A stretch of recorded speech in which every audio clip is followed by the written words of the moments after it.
Hai semuanya, balik lagi bersama gua Beni Karsono yang akan menceritakan cerita horor ke kalian semua sampai bulu kuduk kalian merinding.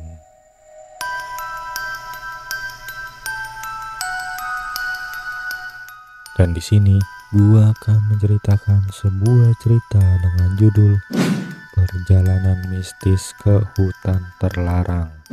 Jadi ceritanya, di sebuah desa kecil yang terletak di pinggiran hutan lebat, ada sebuah legenda yang diceritakan dari generasi ke generasi. Hutan itu dikenal sebagai hutan larangan, tempat di mana banyak orang hilang tanpa jejak. Konon, hutan itu dihuni oleh makhluk halus yang tidak suka jika ada manusia yang masuk ke wilayah mereka. Meskipun banyak yang memperingatkan, sekelompok pemuda yang penasaran memutuskan untuk menjelajahi hutan tersebut. Di suatu malam, ada 4 sahabat yaitu Rina, Dika, Sari, dan Andi bertemu di rumah Dika. Mereka yang mendengar cerita tentang hantu larangan dari nenek Dika yang memperingatkan mereka untuk tidak mendekati hutan itu. Namun, rasa penasaran mereka lebih besar daripada rasa takut mereka. Lalu mereka mempersiapkan perbekalan dan berangkat menuju hutan saat bulan purnama bersinar terang. Setelah berjalan beberapa jam, mereka mulai merasakan suasana yang aneh.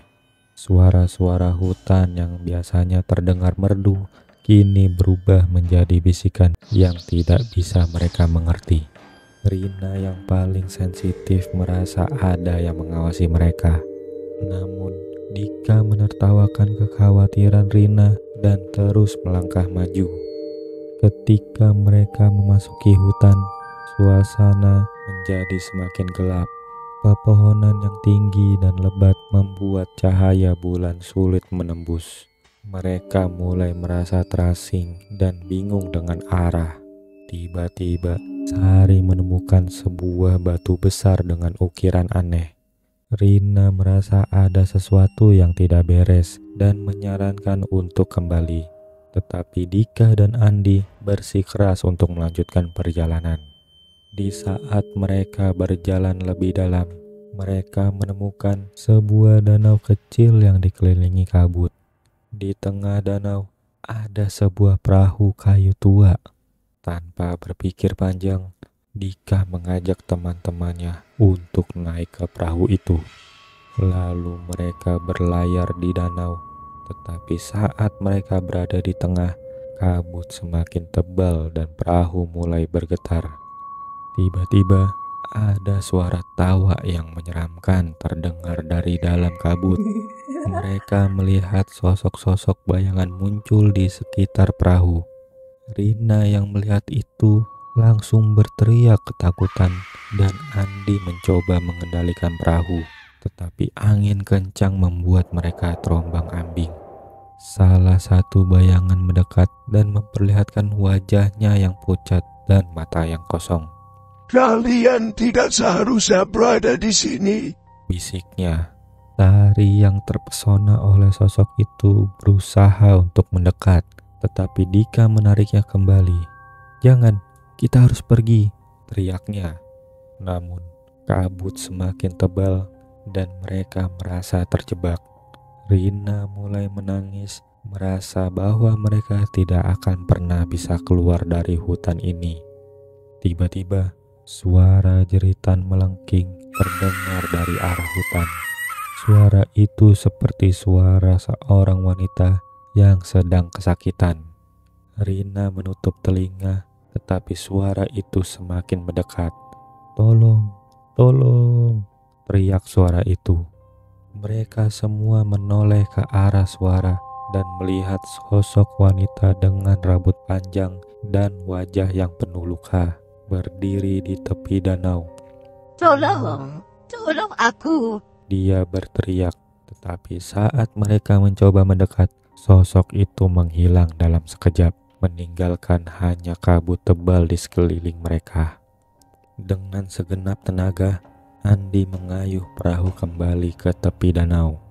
Di saat mereka mencapai daratan, sosok itu menghilang. Tetapi suara tawa masih menggema di telinga mereka. Mereka berlari ke arah yang mereka kira adalah jalan keluar. Tetapi hutan itu seolah-olah berubah bentuk, membuat mereka semakin bingung. Setelah berlari selama beberapa menit, mereka menemukan jalan setapak yang tampak familiar. Namun, di saat mereka melangkah, mereka mendengar suara langkah kaki di belakang mereka. Lalu Rina menoleh dan melihat bayangan yang sama mengejar mereka. "Ayo cepat!" teriaknya, dan mereka berlari sekuat tenaga. Di saat mereka berlari, tiba-tiba dari balik pepohonan muncul sosok tinggi dengan wajah yang mengerikan, mata merah menyala, dan mulut yang terbuka lebar, seolah-olah siap menerkam mereka. Kembali! Teriak sosok itu dengan suara yang menggema, membuat mereka terhenti sejenak dalam ketakutan. Rina terjatuh dan saat dia menoleh, sosok itu sudah berada di dekatnya, hanya beberapa langkah saja. Dengan cepat, Dika menarik Rina dan mereka melanjutkan pelarian.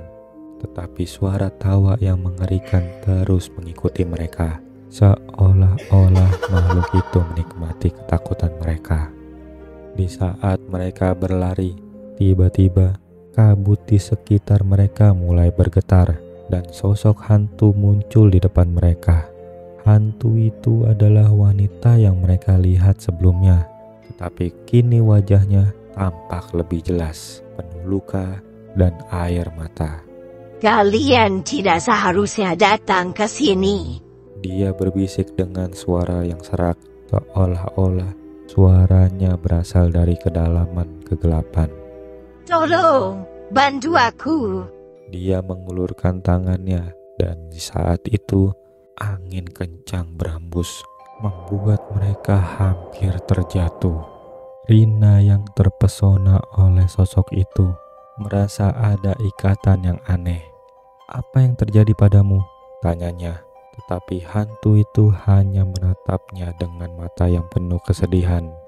Mereka tidak akan membiarkan kalian pergi, Katanya sebelum menghilang ke dalam kabut, meninggalkan mereka dalam ketakutan yang mendalam.